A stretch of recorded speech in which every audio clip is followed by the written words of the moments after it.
Hello बच्चों, let's see the question. The question says that image of a sphere x square plus y square plus z square equals to 9 in the plane 2x plus 3y plus 4z minus 29 equals to 0. हमारे पास option दिए हैं x square plus y square plus z square minus 8x minus 12y minus 16z plus 107 equals to 0. x square plus y square plus z square plus 8x minus 12y minus 16z plus 107 equals to 0. x square plus y square plus z square minus 8x plus 12y minus 16z plus 107 equals to 0. x square plus y square minus 8x minus 12y plus 16 plus 107 is equal to 0। चलिए इस question को solve करते हैं। उससे पहले हम लिखेंगे अपना की कॉन्सेप्ट। ठीक है, की कॉन्सेप्ट हमारे पास देखिए, image of a point in a plane.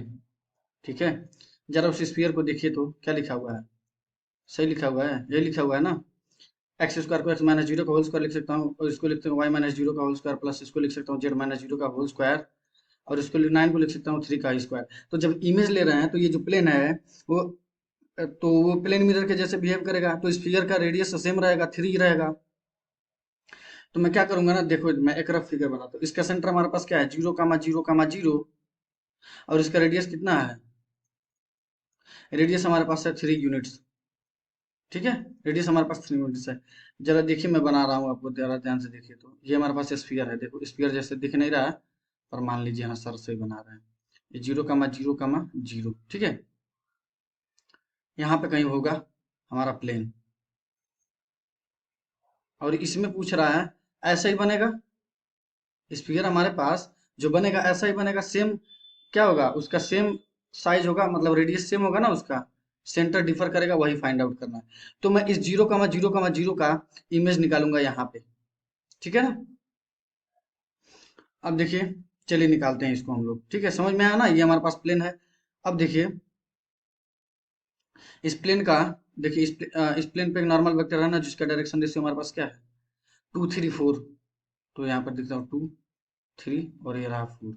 ठीक है, तो एक लाइन के इक्वेशन लिख सकता हूँ क्या मैं, जो 0,0 से पास हो रहा हो, और ये नॉर्मल वेक्टर हमारे पास उसी लाइन से मतलब उस जो लाइन पास कर रहा है वो नॉर्मल वेक्टर के परपेंडिकुलर है, तो उसका भी डायरेक्शन रेशियो हमारे पास सेम हो जाएगा। तो देखिए हमारे पास x माइनस 0 अपॉन 2, एक सेकेंड, हाँ 2 3 और 4 है। ठीक है, तो हमारे पास होगा y minus 0 upon 3 is equal to z minus 0 upon 4, और इसको मान लेता हूँ लेट से लैम्डा। ठीक है, तो x इज इक्वल टू क्या आ जाएगा हमारे पास 2 लैम्डा। ठीक, और y इज इक्वल टू क्या आ जाएगा हमारे पास 3 लैम्डा, और जेड इज इक्वल टू कितना आ जाएगा हमारे पास 4 लैम्डा। इतना दूर तक समझ में आया, तो ये पॉइंट इसको मैं क्यू मान लेता हूँ जो निकालना है। तो कोई भी एक जनरल पॉइंट ले हो जाएगा हमारे पास, मतलब ये लाइन जो हमारे पास जाएगी ना, ये लाइन पी क्यू से होते हुए, वो ये मतलब सेम लाइन में रहेंगे वो लोग ना, जो इमेज होगा। तो एक लाइन बनाएंगे, तो इस क्यू वाले पॉइंट को मैं जनरल पॉइंट मान लेता हूँ, 2 लैम्डा 3 लैम्डा और 4 लैम्डा। तो जरा मिड पॉइंट बताइए तो इसका किसका, ये मान लेता हूँ, अगर ओ मान लेता हूँ, ओ मान लेता हूँ, क्या है ही, वो ओरिजिन है ही। तो P O P O Q का और मिड पॉइंट कितना हो जाएगा, 2 लैम्डा प्लस 0/2 मतलब हो जाएगा लैम्डा, 3 लैम्डा प्लस 0/2 मतलब 3 लैम्डा बाई 2, और 4 लैम्डा प्लस 0/2 तो हो जाएगा 2 लैम्डा।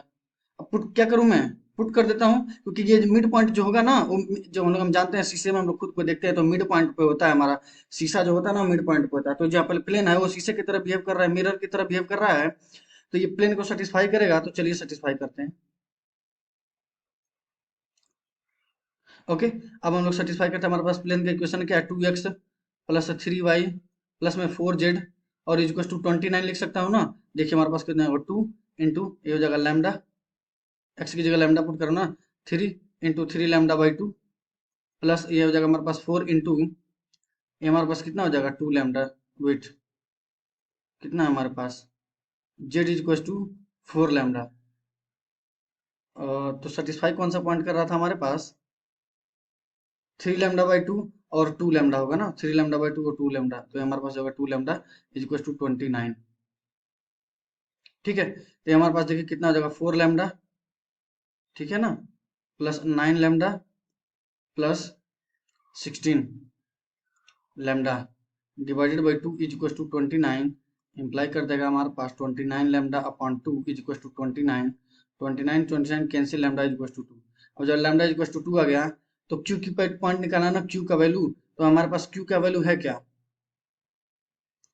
हमारे पास क्यू है क्या, क्यू वाला पॉइंट 2 लैम्डा 3 लैम्डा 4 लैम्डा। तो हमारे पास क्यू का कोऑर्डिनेट क्या हो जाएगा, हमारे पास लैम्डा की वैल्यू 2 आई है तो हो जाएगा 4, ये हो जाएगा हमारे पास 6 और ये हो जाएगा हमारे पास 8। तो मिल गया हमारे पास सेंटर ऑफ द स्फीयर मिल गया, और रेडियस हम लोग को पता ही है। हम लोग इक्वेशन ऑफ क्या लिख सकते हैं, स्फीयर लिख सकते हैं। चलिए लिख देते हैं। तो ये हमारे पास कितना हो जाएगा, एक्स माइनस 4 का whole square plus x minus 6 का होल स्क्वायर, और ये हो जाएगा हमारे पास, लेट मी चेक, एक बार देख लेता हूँ कि पॉइंट क्या है हमारे पास। 4 6 और 8 है, ठीक है। तो ये हमारे पास जो होगा 4 6 और 8, मतलब ये हमारे पास y होगा। वेट, ये हमारे पास y है, ठीक है। और ये जगह जेड माइनस 8 का whole square is equal to, radius कितना हमारे पास 3 ही रहेगा, 3 का स्क्वायर। ये हमारे पास जो है x square plus y square, और ये हो जाएगा हमारे पास प्लस का जेड स्क्वायर, और ये हो जाएगा हमारे पास माइनस का 8x माइनस का 12y माइनस का 16z, और ये हमारे पास हो जाएगा 16 प्लस 36, और ये हो जाएगा हमारे पास प्लस 64 माइनस 9 इज टू 0। 3 का स्क्वायर हो गया 9, और लेफ्ट हैंड साइड में लेते आया हूँ, हो जाएगा x square plus y square plus का जेड स्क्वायर माइनस का 8x माइनस का 12y, ठीक है, माइनस का 16z, और ये हमारे पास हो जाएगा प्लस 107 होगा, ठीक है। 107 इज इक्वल टू 0। तो देखते हैं कौन सा मैच कर रहा है हमारे पास। हमारे पास मैच कर रहा है clearly option A is the correct choice. I hope you will understand. Thank you so much.